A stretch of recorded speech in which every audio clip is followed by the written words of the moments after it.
Rocketdyne had built several facilities for static testing of the F-1 engines.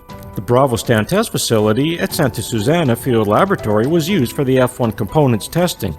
But because of the noise and close proximity to housing, future static tests of the F-1 engines were conducted at Edwards Field Laboratory away from civilian and of course out of sight of the public and the media. And although F-1 engine static tests were subsequently done, that's a far cry from actual flight hardware and from using a cluster of F-1 engines in actual spaceflight missions using the Saturn V. It is also difficult to determine or access the power output data of the F-1 engine static tests leading up to the first Saturn V launch. There was even less testing in actual flight conditions using the F-1 engines in the Saturn V, which will be discussed in the next section. As has been previously mentioned, Apollo 6, the unmanned second launch of the Saturn V, experienced several problems during its mission. Unlike the first launch of the Saturn V, which had been almost flawless, this mission ran into difficulties from the very beginning. The reasons was pogo oscillations, which caused various degrees of damage. During the first stage flight, the panel of the payload fairing separated because of vibration and expanding moisture in the structure. While the second stage was operating, failures in the fuel lines caused 2 of the 5 engines to shut down prematurely, which resulted in the third phase of the payload reaching suboptimal orbit. Instead of the desired circular orbit at 118 miles, it achieved an elliptical orbit with a lowest point of 107 miles. The above quote gives the impression that it was anything but the fault of the F-1 engines, instead blaming the problem on the pogo oscillations of the Saturn V. If Apollo 6 had been an actual mission, it would not have been able to proceed on its trajectory to circumnavigate the Moon, given that it did not reach optimal orbit. Further, any attempt to increase its orbit in the last-minute attempt to salvage the mission would have been out of the question anyways, as the third stage J2 engine also failed. In analyzing documents for the J2 engines as well as photos of the Apollo 6 launch, Chenkov observes, various documents and others state that the Apollo 6 and the Apollo 13 had problems with the J2 engines on the second and third stages. The J2 papers mention several cases of cooling tube breakthroughs, but in the available F1 documents there is no such information. At the same time, on the picture of the Apollo F1 flight, it is obvious that one or more F1 motors of the first stage are burning. Kerosene is leaking, catching fire, and forming a huge tail of flame and soot. Thus, it turns out that NASA, for whatever reason, has not provided complete information about these F1 problems. Considering that the Apollo 6 damage, essentially related to the design of the F1 engine, occurred 7 months before the Apollo 8 mission, and it can be concluded that there was no time for fine-tuning of the engine to the declared characteristics. NASA has inferred that it was the pogo oscillations that caused the F1 engine problem, when in fact it was the opposite. A problem with the F1 engines caused the pogo oscillations, but now we can learn that there were problems with the J2 engines as well. This is another significant point, since the J2 engines would have been needed to boost the Saturn V to LEO and the trajectory for the Moon mission.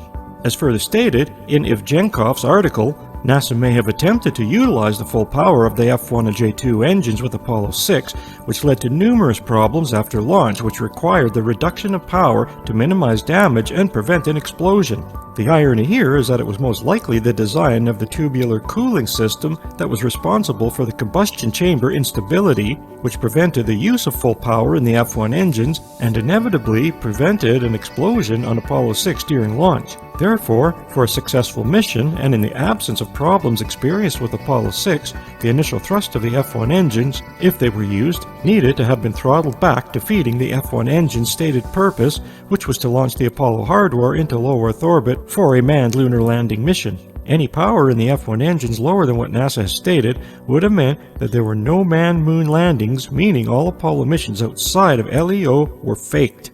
Apparently, after solving the instabilities of the F1 engine combustion chamber, the actual cause of the problem seems to remain elusive. The spontaneous combustion instabilities never reappeared. Until the end, however, the problem was never completely understood. To this day, it remains a constant problem in the large rocket engines for which an individual empirical solution has to be found. To the disappointment of the engineers, a model was never found in which they could generally overcome the problem. NASA admits it did not know what caused the problems with the F1 engines, yet it says the problem was overcome as they worked perfectly during the Apollo missions. However, after 1973, the remaining F1 engines were never used again. The issue is not whether the F1 engines existed or not, as there's evidence that they did, and NASA even has the F1 engines in storage and on display in museums. The issue is whether or not they had the required power output, as NASA claims, and whether they were used in the Saturn V. The preponderance of the evidence now shows that the F-1 engines didn't have the power output needed to launch the hardware to low Earth orbit for a successful manned lunar landing. The next mission after Apollo 6 using the Saturn V was Apollo 8. As previously mentioned, Apollo 8 was the first manned mission of that vehicle and the first manned mission to leave low Earth orbit to circumnavigate the Moon. All of the problems experienced with Apollo 6 were seemingly solved in just 7 months. However, as Ivchenkov points out, 7 months would not have given Rocketdyne and NASA enough time to have worked out the problems that were observed with Apollo 6. He further states that Apollo 6 may have actually been the first and last mission of the Saturn V to use the 5 F-1 engines. Gennady Ivchenkov concludes, the pressure in the F-1 combustion chamber is likely to have been significantly lower than stated due to the fundamental shortcomings of the tubular cooling system of American rocket engines. This is further confirmed by the fact that all rocket engines now being developed and currently in use, including those in the United States, use the Soviet-styled cooling system. Consequently, the launch weight of the Saturn V was lower and accordingly could not have ensued the accomplishments of the Apollo moon landing program. Nevertheless, although the F-1 engines produced smoke, they worked. They were not exploding in front of the public and were delivering something to somewhere. In general, we can express admiration for the Rocketdyne engineers who managed to get at least some characteristics of this miracle in an American mastermind, the F-1, as even 500 tons of thrust per chamber is still quite a lot. The true F-1 design and its characteristics apparently were significantly different from those stated. To reiterate, NASA no longer uses a cooling system in its rocket engines that worked seamlessly perfect during the Apollo moon missions from 1969 to 72, preferring instead to use a Soviet-style cooling system. As would have been expected, Super 8 films by spectators were taken of the Apollo 11 launch. The question is, do any of these old Super 8 films still exist? Yes, they do, and it was one of these films that was analyzed by Alexander Popov and Andrei Bulatov. However, the first thing that comes to mind is the authenticity of the amateur film and whether it had been edited or tampered with. This could have been easily established through a verification process that included checking for splices throughout, indicating editing of the film. This is exactly what the authors of this article have done, Alexander Popov and Andrei Bulatov. The vast majority of the amateur films and NASA's recordings available on the internet show the ascent of the Saturn V compiled and edited from separate clips assembled from individual sequences. What makes this particular amateur film interesting is that it was filmed continuously for 175 seconds during the launch of Apollo 11 to the first stage separation of the Saturn V and its F-1 engines. That makes this film an excellent source for comparison to the official film footage provided by NASA to the media. The amateur film analyzed by Popov and Bulatov was originally filmed by Phil Palacios on the morning of the Apollo 11 launch. As you will see in Palacios' background below, he was a very credible witness. Phil has a bachelor's degree from Louisiana Tech University and a master's degree from Auburn University, both in mathematics. He worked at IBM for NASA. He had the opportunity to become a controller during the Gemini 7 to 5, the first Rendezvous Gemini 8, the first emergency re-entry, and Apollo 11. After Gemini, he became the IBM lead manager for Apollo, Skylab, and Apollo Soyuz. Phil himself shot the film on a Super 8 film camera. The shooting and playback speed has not been changed. The Apollo launch footage is one continuous shot without cuts and with no editing. Phil is now around 71 years old. As for Phil Palacios' motivation in filming the launch of Apollo 11, according to Phil's account, the company sent him on a special trip to observe the launch of the Apollo 11. He shot the film on a Super 8 camera. His commentaries of the launch are the words of admiration and a sincere belief of this historical event, the missions to the moon. Associated long-term work for NASA and honestly convinced in the reality of the missions to the moon, Phil obviously had neither incentive nor motivation to shoot revelatory material. He simply filmed what he saw. This fact makes his material even more unprejudiced and more valuable in exposing NASA's account, which has come to light following analysis of his film. During launch, Apollo 11 cleared the tower in 9.5 seconds. As part of the verification process of the film, other films of the same launch were checked to see if the Apollo 11 launch matched the time clearance of the tower as in the film footage provided by NASA. All of them did, including Palacios' film. On the morning of the launch of Apollo 11, the sky was described as being a whitish translucent haze of high cirrostratus clouds. According to Palacios film, Apollo 11 passed through the high cirrostratus clouds at 105 seconds. High cirrostratus clouds are approximately 2,600 feet in altitude. The problem is that at 105 seconds, Apollo 11 should have been at 79,000 feet, not 26,000 feet as shown on Palacios film footage. That means that there were either multiple failures of the F1 engines or the F1 engines were not even used. Either way, Apollo 11 could not have reached optimal orbit for translunar insertion, which means that there was no landing on the lunar surface. In fact, at this velocity and height, it's unlikely that Apollo 11 even made it into low Earth orbit. With such a start to the flight, the Apollo 11 craft had no chance of catching up with the required ascent schedule, states the veteran of Baikonur Cosmodrome NV Lebedev. Indeed, according to NASA's records, the burn of the first stage of the Saturn V is about 60% of the 120 seconds. Respectively, by the 106th second, the first stage has burnt out 60% of its fuel, and it has made less than 1/8 of its required journey. After studying the film footage, the authors state that the 105th second into the launch, Apollo 11 was 3 times behind NASA's actual ascent record, and at 107 to 109 seconds, the rocket traveled 9 times slower than it should have done, according to the NASA record. Therefore, based on the results, Apollo 11 had no working spacecraft and therefore no astronauts on board. It also did not have the power to reach low Earth orbit and instead ended up in the Atlantic Ocean once out of range of the media. G.H. Pogrovsky, Ph.D., comes to similar conclusions with the official Apollo 11 film footage. S.G. Pogrovsky conducted a frame-by-frame analysis of the official Apollo 11 launch film footage. In his 35-page article, he too determined that the Saturn V first stage separation happened at a lower altitude than what had been stated by NASA. This fact further indicates that there was no payload for a manned lunar landing. In the first approximation, with a velocity deficit of about 1,500 to 1,200 meters per second, it was not possible to put a deficit of 17,000 to 18,000 kilograms into lunar orbit. NASA stated that the mission placed about 46 tons into lunar orbit, 28 tons of which had to be the Apollo craft itself. Since all of our speed estimates are upper bound, the booster payload deficit may have been even higher.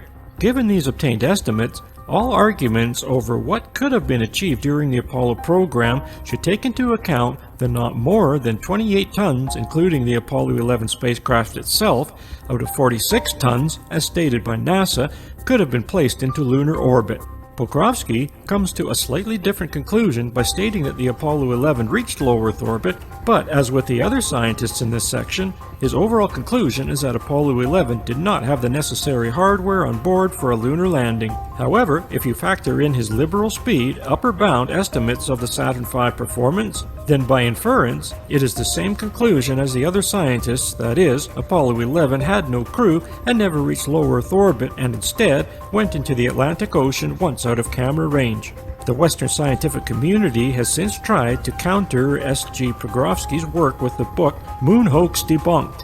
Finally, a no-nonsense, fact-filled rebuttal of moon hoax claims for doubters and enthusiasts alike by Paola Atavissimo.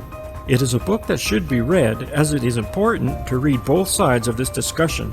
Note: you can read Paola Atavissimo's counter-argument regarding the Saturn V's performance in his book on owlist.com. But the exact facts surrounding the performance of the Saturn V can never be determined, since most of the fact-filled documents have disappeared. Minimal testing of the Saturn 1B and Saturn V. As stated, Apollo 4 was the first mission involving the Saturn V, was also the first mission to supposedly have the cluster of 5 F1 engines. There was only one more mission, Apollo 6, which involved the F1 engines, but this mission was plagued with problems. We now know that subsequent missions involving the Saturn V either used reduced power in the F1 engines due to instability of the combustion chamber, or instead used different engines with less power and thrust. Either way, the Saturn V lacked the power necessary for launching the Apollo hardware into low Earth orbit for a manned lunar landing. We will now look at the minimal testing of the Saturn V with its F1 engines in the actual conditions of spaceflight. The Saturn B and Saturn V were very different when it came to factors like capabilities on launch, the effects of atmospheric forces, and the trajectory to low Earth orbit and beyond. Hence, both the Saturn 1B and Saturn V cannot be combined in total spaceflight experience since their characteristics are different. Further, it was the Saturn V which contained the F1 engines needed to launch the Apollo hardware into low Earth orbit for a manned lunar landing. This makes the overall minimal testing of each of these two Saturn rockets in actual spaceflight, especially that of the Saturn V, all the more startling. Most of the previous missions leading up to the first manned mission involving different components of the Saturn V series, not the complete structure of the Saturn 1B or Saturn V itself. The 20th mission was the first launch of an actual Saturn 1B, and the 23rd mission was the first launch of an actual Saturn V. Both of these missions were unmanned. There were only 5 unmanned missions of the Saturn 1B in actual conditions of spaceflight before the first manned mission of that vehicle with Apollo 7 to low Earth orbit. There were only 2 unmanned missions of the Saturn V with a combined total duration of 19 hours before the first manned mission of that vehicle. But when you look further into the testing of the Saturn V, the first stage with its F1 engines had only a combined total of approximately 4 minutes in actual conditions of spaceflight before the first manned mission of the Saturn V with Apollo 8. This is very surprising since we were led to believe that Apollo 8 circumnavigated the Moon and was apparently a flawless mission. The MFSC had built scale models of both the F1 engines and the first stage of the Saturn V for wind tunnel testing, which were used for simulating launch by decreasing atmospheric pressure from approximately 20 to 37 miles in altitude. Aviation used the same method, but this was always followed by many hours of testing in actual flight conditions, and as we've seen, NASA in no way matched that level of spaceflight testing.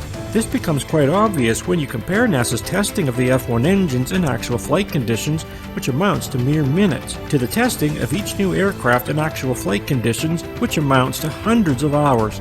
Given NASA's purported proficiency in automation, with numerous unmanned and automated missions to low Earth orbit and beyond, including 2 unmanned missions of the Saturn V, Apollo 8 should have been another unmanned and automated mission, especially given that it was the first Apollo mission to leave low Earth orbit to circumnavigate the Moon.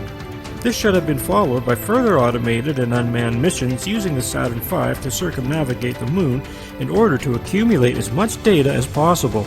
Data from the Saturn V unmanned missions could have then been studied meticulously, making design modifications where necessary before sending the first manned mission outside of low Earth orbit, therefore increasing the chances of success, like we have been led to believe happened with Apollo 8. This would have been a logical first step.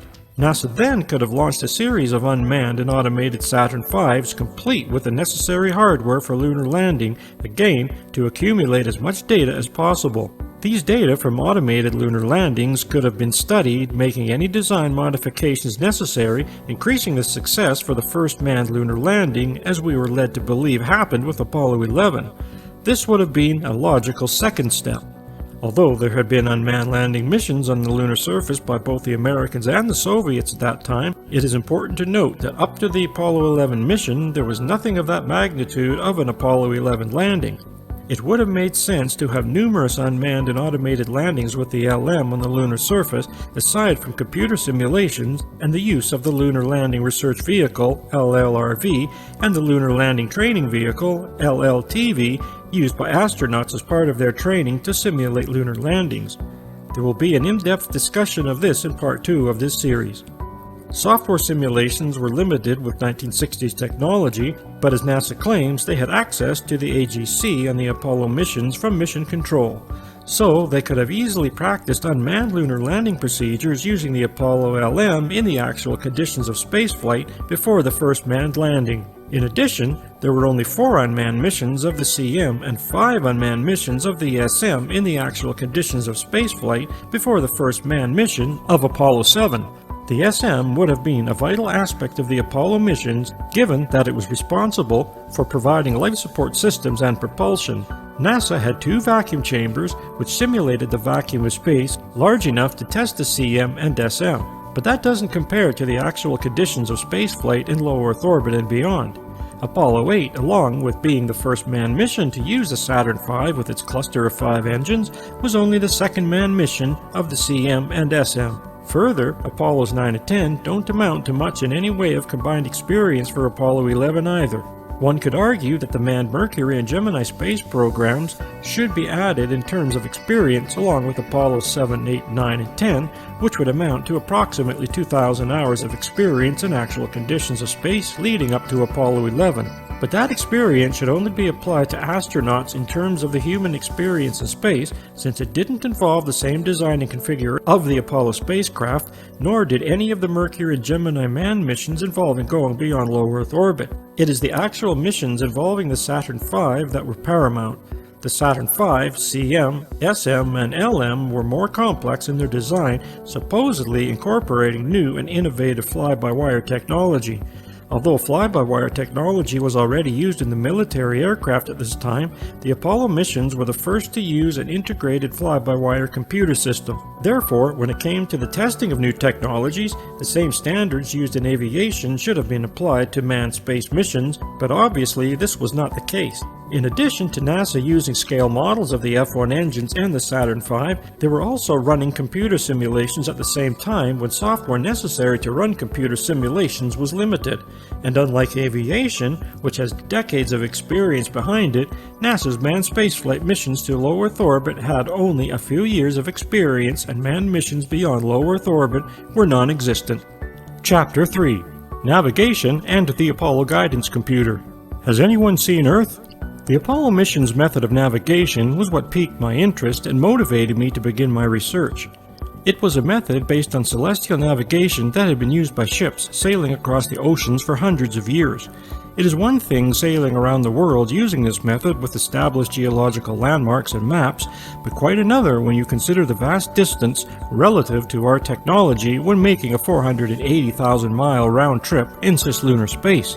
Even with 1960s technology, such as the much-touted Apollo Guidance Computer, AGC, which was a fly-by-wire system incorporated into this method of celestial navigation, you'll learn how challenging it would have been to even try navigating in low Earth orbit, let alone a 480,000-mile round trip in cislunar space. The relatively new, for that time, fly-by-wire technology used in the Apollo missions had been in use in the military aircraft since the 1950s, but the fly-by-wire AGC was the first fully integrated system used on any manned mission, let alone in low Earth orbit and beyond. I pared down the description of this technology in the next two sections for a better understanding. Fly-by-wire. Today, fly-by-wire technology has become common in the airline industry. In aircraft, fly-by-wire technology has eliminated the need for hydraulics to move control surfaces like the rudder, elevator, and ailerons. For example, in previous aviation technology, the pilot would make inputs on the control column to activate the hydraulics, which would move or deflect the ailerons on the outside of the wings to bank the aircraft. This technology has now been replaced in new aircraft like Airbus and Boeing. So, when the pilot makes inputs on the control column, he or she is commanding the computer to send a signal to an actuator to bank the aircraft, replacing the need for hydraulics. Since there are no hydraulics, this method should ideally save on weight and fuel costs, although given today's greed among oil companies, those savings are usually nil.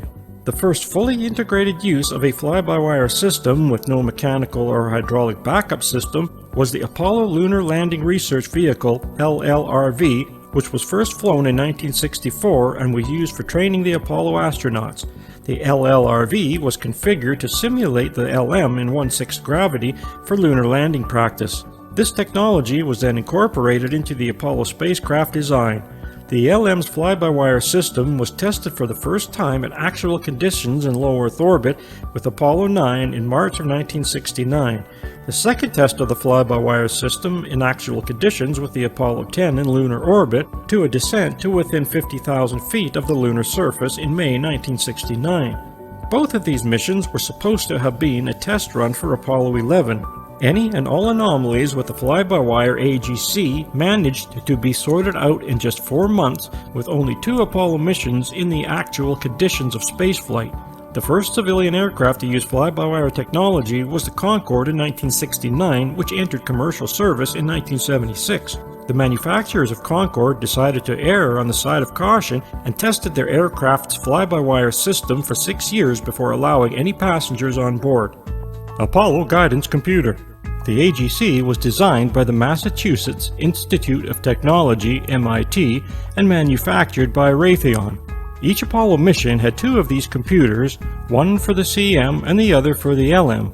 The AGC evolved from navigating the CM to the Moon and back to a fully integrated fly-by-wire computer system responsible for attitude, the reaction control system, RCS thrusters for trajectory, and the service propulsion engine of the CM. The AGC had 3 main components. 1. The inertial measurement unit, IMU. 2. The optics containing a sextant and scan telescope. And 3. A computer to integrate the systems including the guidance, navigation and control, GN and C system. The inertial measurement unit. The inertial measurement unit, IMU, was responsible for detecting the internal motion of the spacecraft.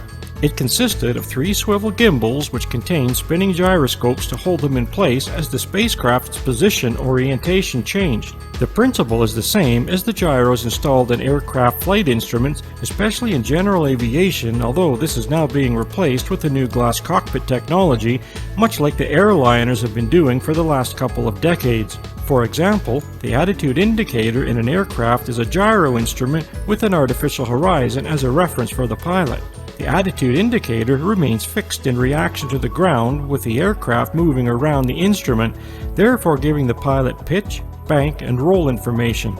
With the Apollo spacecraft, this inertial space was in reference to the stars, and given that the Apollo astronauts were military pilots, they requested that a similar instrument be installed in the CM and LM. This was called the Flight Director Attitude Indicator, FDAI, displaying pitch, yaw, and roll angles with the instrument displaying Earth and Moon's horizon to give the astronauts a better sense of orientation. The optics.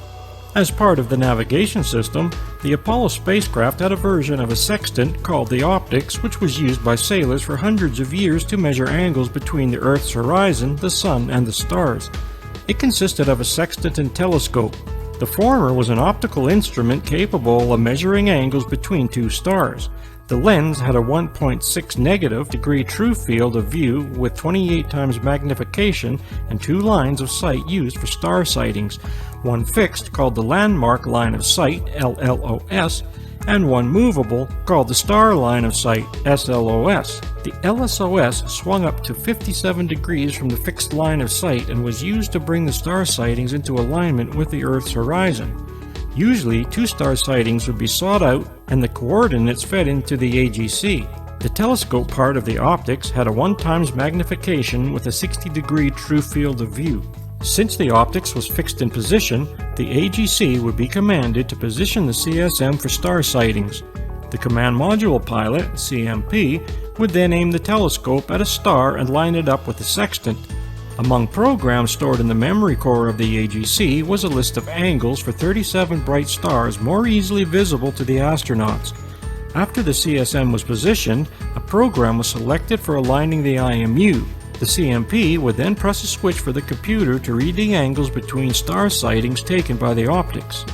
This would display the angles on the display and keyboard, DSKY, and then used to realign the IMU. From this information, the CMP would obtain the state vector and determine whether a course correction was necessary.